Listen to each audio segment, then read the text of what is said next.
Hey everyone, this side is Ujjwal Mishra on the behalf of Gem and Panther team at Prolifix.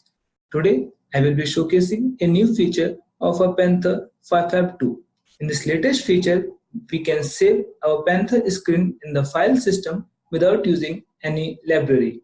To use this feature in a Panther, we should open our latest Panther using command prompt. In the command prompt, we have to give the path of our Panther product, and after that we have to give the path and the name of the required screen which you want to open from the file system. So here you can see this is the path of my Panther product, and after that I'm just giving the path of the required screen which I want to open, and after the name of the screen just press -e, where -e stands for Open Panther in editorial mode. After that, just press enter.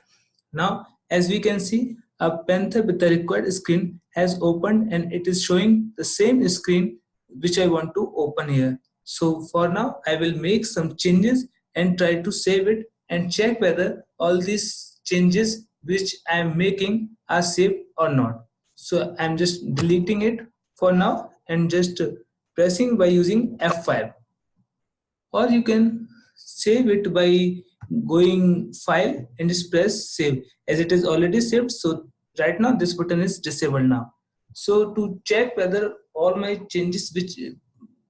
changes which I made are saved or not, I will just close that Panther and I will open it again.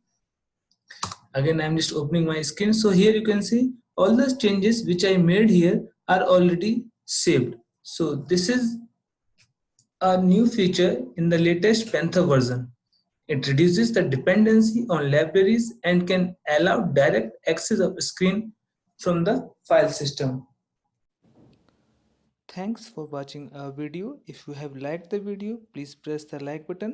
If you are viewing a content for the first time, please press subscribe button. If you have any queries, either post them in the comment section or email us at support@prolifix.com.